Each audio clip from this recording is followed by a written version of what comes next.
Shalom, apa kabar saudara? Saya percaya setiap kita diberikan hari yang terbaik untuk melewati apapun dalam hidup ini. Perkenalkan, saya Herdi Rondang Ulina Pardede, mahasiswa S2 Pendidikan Agama Kristen semester 3 dari STT Ekumene Jakarta. Video ini saya buat untuk memenuhi tugas akhir mata kuliah Pendidikan Agama Kristen Masyarakat Majemuk yang diampu oleh Bapak Pendeta Dr. Buyung Kosaputra Eskom. Saya membahas tentang implikasi pluralitas agama bagi pembelajaran pendidikan agama Kristen.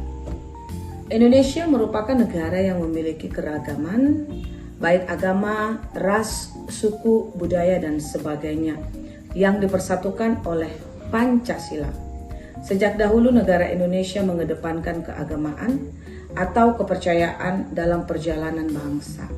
Ini dapat dilihat dari penyusunan sila-sila Pancasila yang mendahulukan kepercayaan dan terlihat pada sila pertama yang berbunyi ketuhanan yang Maha Esa. Indonesia dikenal sebagai negara religius. Pluralitas berasal dari kata plural yang berarti lebih dari satu atau jamak atau banyak. Pluralitas adalah keberagaman atau kemajemukan yang terdapat dalam suatu bangsa dan yang mendorong tumbuhnya persatuan dan kesatuan.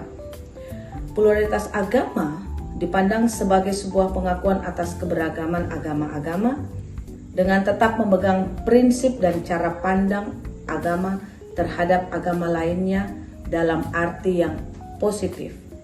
Seperti yang kita tahu bahwa Indonesia mempunyai 6 agama resmi, yaitu Islam, Kristen Protestan, Kristen Katolik, Hindu, Buddha, dan Konghucu. Faktor yang melatar belakangi adanya pluralitas agama di Indonesia adalah wilayah Nusantara yang berada di antara Samudra Hindia dan Samudra Pasifik, membuat Indonesia menjadi lintas perdagangan internasional dan menjadi jalur masuknya agama-agama sehingga mempengaruhi terciptanya pluralitas agama tersebut. Sebagai bagian dari pluralitas agama, kekristenan tentu memiliki pandangan dan sikap terhadap pluralitas agama tersebut. Pandangan dan sikap Kristen terhadap pluralitas agama ini didasarkan pada Alkitab, sebab Alkitab adalah dasar atau sumber segala pengajaran kekristenan. Dalam Perjanjian Lama, pluralitas agama digambarkan dari kondisi pada bangsa Israel sebagai bangsa pilihan.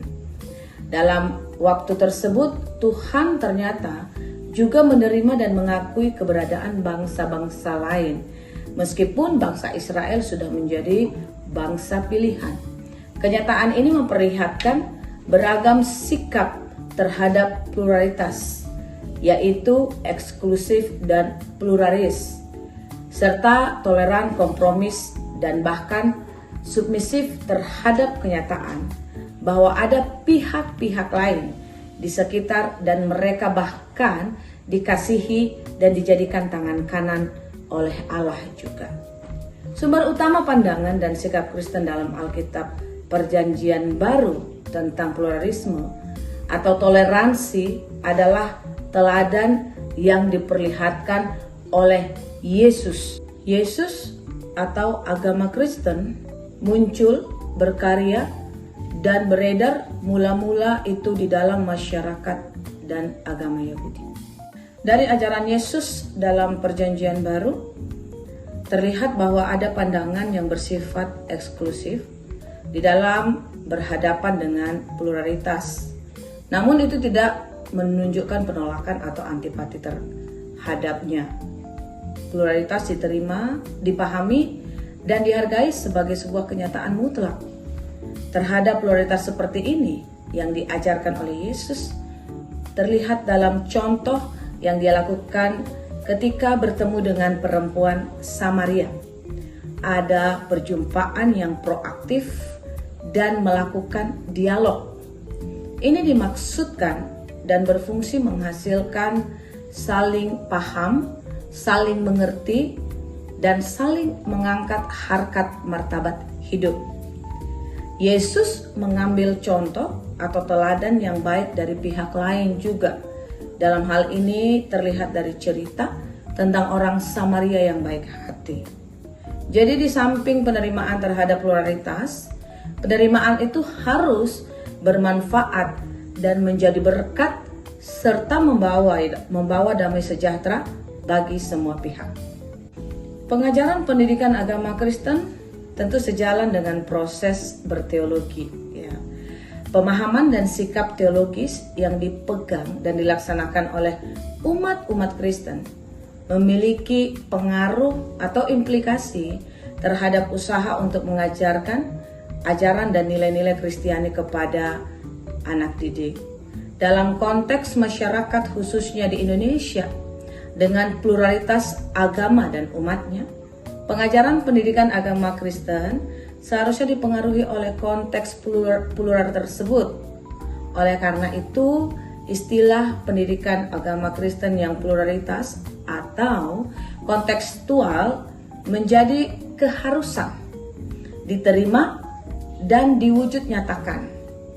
Para pendidik atau para guru sebagai narasumber, siapapun mereka yang terlibat dalam pengajaran pendidikan agama Kristen perlu memiliki pengetahuan, wawasan, keterampilan yang minimal memadai ya, dan memahami tentang kondisi plural agama yang ada di Indonesia sehingga menjadi prinsip dan karakter umum untuk pluralisme atau pluralitas agama ini. Latar belakang dan kondisi sosial, psikologis dan religius para guru atau pendidik yang menerima pengajaran pendidikan agama Kristen dalam masyarakat plural ini perlu diberi perhatian dan pertimbangan dalam pengajarannya. Pendidikan agama Kristen dalam keberagaman secara kontekstual dengan pemahaman, penerimaan dan sikap yang tepat, yaitu adanya keragaman atau pluralitas dalam menghadapi kondisi masyarakat yang majemuk atau keragaman agama, maka tujuan kehadiran Kristen dalam masyarakat yang majemuk dapatlah sangat berarti. Dengan pengajaran pendidikan agama Kristen yang beragam mengenai umat agama Kristen dapat menjadi agen-agen pendukung terciptanya kerukunan dan persatuan dalam masyarakat. Demikianlah pemaparan saya dalam video ini mengenai pluralitas agama dan implikasinya dalam pengajaran pendidikan agama Kristen. Kiranya bisa bermanfaat buat kita semua yang menyaksikannya. Terima kasih.